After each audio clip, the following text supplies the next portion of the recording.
सामंजस्यशील आत्माएं या कहें सुसंगत करने वाली आत्माएं, एक तरह से ये ऊर्जा को संतुलित करने वाली आत्माएं होती हैं। ये सार्वजनिक या असार्वजनिक दोनों तरह के व्यक्ति हो सकते हैं जो सांसारिक घटनाओं के पीछे कार्य करते हैं। ऐसी आत्माएं बड़े स्तर पर नकारात्मक ऊर्जा को असंगठित करने का प्रयास करती हैं। अब जैसे कि ऋषि मुनियों को ही ले लीजिए, ये बहुत ही विकसित आत्माएं होती हैं। इन्हें खुद के लिए पुनर्जन्म लेने की ज़रूरत नहीं होती, लेकिन फिर भी समय समय पे ये धरती पे आती रहती हैं समाज को एक नई दिशा देने के उद्देश्य से। ऐसी आत्माएं कुशल भाषा विज्ञानी भी होती हैं। इनके स्वर लोगों को गहराई तक छू जाते हैं। ये काफ़ी संकोची भी होती हैं और सार्वजनिक ध्यान आकर्षित करने की इच्छा भी नहीं होती इनके अंदर। देखा होगा आपने कि ऐसे लोग समाज से थोड़ा कट के रहना ज़्यादा पसंद करते हैं। ऐसे लोगों की संख्या बहुत कम होती है और जिस तरह का आजकल समाज है उसमें तो और भी कम है ये लोग। ये उन मानव प्रवृत्तियों के बारे में बतलाते हैं जिनके बारे में इन्हें लगता है कि विशेष ध्यान देने की आवश्यकता है। इसीलिए डॉक्टर न्यूटन इन्हें सुसंगत करने वाली आत्माओं की श्रेणी में रखते हैं। ये आत्माएं पर्यवेक्षक आत्माओं से भी जुड़ी होती हैं। अब पर्यवेक्षक आत्माओं के बारे में तो हम जानते हैं, ये देह धारण तो नहीं करती, पर धरती और दूसरे संसारों की परिस्थितियों के बारे में जानकारी प्राप्त करती हैं। आप कह सकते हैं कि एक पर्यवेक्षक समन्वयशील आत्माओं के लिए जानकारी प्रदान करता है और इस जानकारी का उपयोग विध्वंसक शक्तियों के प्रभाव को कम करने के लिए किया जाता है। ऐसी ही एक आत्मा थी जो सुसंगत करने वाली आत्मा बनने का प्रशिक्षण ले रही थी। लैरियन स्तर 5 की आत्मा थी। इन्होंने अपने बारे में बताया कि ये एक अपरिष्कृत रंगरूट है और लोगों की सहायता करने के उद्देश्य से धरती की असंगत ऊर्जा को संगत बनाना सीख रहे हैं। अब डॉक्टर न्यूटन को लगा कि शायद ये भौतिक तत्वों को ठीक करते हैं, जैसे तेज हवाएं, आग, भूकंप, इस तरह की चीज़ों को। इस पे लैरियन ने कहा कि नहीं, ये मेरा क्षेत्र नहीं है। ये काम तो मेरे मित्र करते हैं जो सांसारिक पुनरुद्धारक के रूप में प्राकृतिक शक्तियों के विध्वंसक परिणामों को कम करते हैं।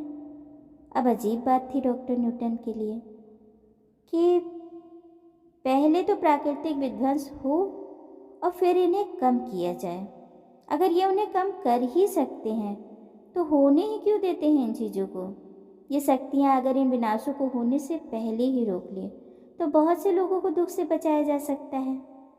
अब उनका सोचना भी अपनी जगह पे ठीक था कि समस्या का समाधान अगर है उनके पास तो समस्या ही क्यों होने देते हैं, ये पहले ही रोक लिया जाए। अब दिक्कत ये है कि अगर इन घटनाओं को पहले ही रोक लिया जाएगा तो प्राकृतिक आपदाएं होंगी ही नहीं, जबकि इन प्राकृतिक आपदाओं को धरती पर जीवन का हिस्सा बनाने के लिए पहले से ही नियत किया गया है। अब सुसंगत करने वाली आत्माएं इन शक्तियों के कार्यों में हस्तक्षेप नहीं करती। ये तो विचलित व्यक्तियों में संगत ऊर्जा के बीज बिखेरती हैं, जिससे कि उनके अंदर की नकारात्मक ऊर्जा निष्प्रभावी हो सके। एक तरह से ऐसी आत्माएं मानवीय पुनरुद्धार में सहायता करती हैं। अब लैरियन बताते हैं कि इस तरह की आत्माओं को वो वैक्यूम क्लीनर कहते हैं। उनके साथ 4 और आत्माएं हैं जो इस तरह का प्रशिक्षण ले रही हैं। अब डॉक्टर न्यूटन फिर से पूछते हैं, अच्छा, प्राकृतिक आपदाएं तुम लोग नहीं रोकते तो फिर तुम लोग युद्ध रोकने की योजना बनाते होगे। अब जैसे कि हिटलरवादी मनोविकृति है, एक ऐसी सोच जो विनाश के लिए कृत संकल्प है, क्या उसमें हस्तक्षेप करते हो? माध्यम अब थोड़ा सा विचलित हो जाता है। मुझे लगता है कि मैं तुम्हें समझा नहीं पा रहा हूँ। हम लोग मानवीय दुख उत्पन्न करने वाले लोगों के मन में हेर फेर नहीं करते, क्योंकि उनका मन तर्क के लिए अवरुद्ध होता है। हम लोग शांत मस्तिष्क के चारों ओर सकारात्मक ऊर्जा बनाते हैं, जिससे वो लोग सांसारिक घटनाओं में बदलाव ला सकें, और ये कार्य उनके न तो कर्म संबंधी प्रभाव को, ना ही उनकी स्वेच्छा को, कारण को, इसमें भी हस्तक्षेप नहीं करता, क्योंकि परिस्थितियाँ तो पहले से ही निर्मित हो चुकी होती हैं।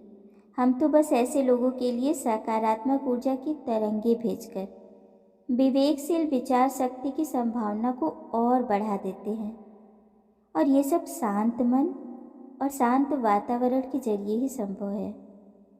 इस पे डॉक्टर न्यूटन कहते हैं कि तुम्हें पता है लेरियन, मुझे ऐसा लग रहा है जैसे तुम हस्तक्षेप करने और ऐसा ना करने के बीच टाल मटोल कर रहे हो। मुझे लग रहा है कि मैं समझा नहीं पा रहा हूँ। हो सकता है यदि मैं और अधिक वर्णन करूँ कि मैं वर्तमान में क्या कर रहा हूँ तो तुम अंतर देख पाओगे। मैं धरती पे हर रोज उत्पन्न होने वाली नकारात्मक मानवीय ऊर्जा की शक्तियों को निष्क्रिय करने और पुनर्व्यवस्थित करने के लिए अपने ऊर्जा विकिरण को अनुकूल बनाना सीख रहा हूँ। ये ऐसा ही है जैसे कि किसी घाटी को उपजाऊ बनाने के लिए आवश्यक पानी को उपलब्ध कराने के लिए बांध खोल देना। माध्यम धैर्यपूर्वक अपनी बात को जारी रखता है। मैं अपने छोटे से समूह के साथ अभ्यास करने के लिए विशाल गुंबद में जाता हूँ। आर्लेट यहाँ पे है। अब आर्लेट उनके शिक्षक का नाम है। वो बहुत कुशल और तुरंत हमारी गलतियों को पकड़ लेती हैं। यहाँ पे हम तरंगित सामंजस्य को संतुलित बनाने की कला का अभ्यास करते हैं। आखिरकार हम धरती पे विध्वंसकारी ऊर्जा के बृहद पिंडों को दूर कर देने की आशा करते हैं। अच्छा, मगर गुंबद में क्या होता है? गुंबद ये बड़े समूहों से मानव विचारों की अंधाधुंध तरंगों को अनुकूल बनाने के लिए कुछ दुविधाओं और अंतरालों के लिए ज्यामितीय आधार प्रदान करता है। हमारे लिए इसे जानबूझकर उत्पन्न किया जाता है। हम बाधाओं को दूर कर देने की आशा करते हैं। उच्चारित स्वरों का भी हम अध्ययन करते हैं और उनके अर्थों को विश्लेषित करते हैं। ऐसा कुछ भी जो नकारात्मक विचार को प्रभावित करे। हम उन लोगों की सहायता करना चाहते हैं जो हमारी सहायता करना चाहते हैं, और ये प्रत्यक्ष हस्तक्षेप नहीं है। ठीक है लेरियन, लेकिन जब तुम सुसंगत करने वाली आत्मा बनने में सक्षम हो जाओगे तो तुम्हें कौन सी शक्ति प्राप्त होगी? हम सामूहिक मोहभंग का सामना करने के लिए पुनरुद्धार करने वाली ऊर्जा के प्रेरक बन जाएंगे। सुसंगत करने वाली आत्मा का स्वर माधुर्य धरती के गलियारों में बेहतर जीवन के आगमन की कानाफूसी कर रहा है। हम आशा के दूत हैं। अब देखा जाए तो ये सुसंगत करने वाली आत्माएं जहाँ तक कर सकती हैं वहाँ तक हमारे लिए सहायता के साधन प्रदान करती हैं, और इसके लिए वो हमारी स्वतंत्र इच्छा शक्ति में हस्तक्षेप भी नहीं करती, क्योंकि ऐसा करने से हमारी तरक्की बाधित हो सकती है। हमें धरती पे भेजा ही इसीलिए गया है कि हम जीवन की समस्याओं को खुद सुलझा सकें, और सुलझाते भी हैं हम। लेकिन बीच की मध्यस्थता वाली जो कड़ी है, जो एक आत्मा को उसके लक्ष्य की ओर ले जाती है, यहाँ ऋषि मुनि जैसी आत्माओं का भी जिक्र हुआ है। और ऋषि मुनि समाज से कहाँ ज़्यादा सरोकार रखते हैं। उनके पास तो जो स्वयं से पहुँच गया उसी को रास्ता दिखाते हैं, और रास्ता भर ही दिखाते हैं। चलना व्यक्ति को स्वयं पड़ता है। इस टॉपिक से मुझे सूरत और समाधि की याद आ गई। दोनों के जीवन में परिस्थितियाँ पहले से ही क्रिएट हो चुकी थी। मुनि का इसमें कोई रोल नहीं था, लेकिन जब दोनों मुनि के पास पहुँचे तो मुनि ने उन्हें कुछ कथाओं के जरिए ही सही, पर दोनों को सही पथ पे भेज दिया। मुनि ने ना तो उनके पहले की परिस्थितियों में कोई हस्तक्षेप किया और ना ही मार्ग बताने के बाद कोई हस्तक्षेप किया। उन्हें जैसे करना था, जो करना था, करें या ना करें, ये भी उनकी स्वतंत्र इच्छा पे था। बस बता दिया गया कि भैया इस तरीके से आपको मंजिल मिल जाएगी। बाकी उनकी इच्छा, उनकी लगन, और देवी के सामने मांग भी क्या रखनी है ये भी उन्हीं पे छोड़ दिया गया। यानी कहीं से भी मुनि का कोई हस्तक्षेप नहीं था। लेकिन समाधि यहाँ भी बाजी मार ले गया। उसने मोक्ष को ही चुन लिया, जहाँ तक पहुँचना हर आत्मा का लक्ष्य है। और बेचारे सूरत महोदय, वो फिर उसी पुनर्जन्म की प्रक्रिया में लपेटे जाने की मांग कर बैठे। यहाँ भी दोनों की अपनी अपनी स्वतंत्र इच्छा शक्ति कार्य कर रही थी। एक ने पुनर्जन्म से बाहर निकलने का मार्ग चुना, तो दूसरे ने फिर से पुनर्जन्म में आने का रास्ता।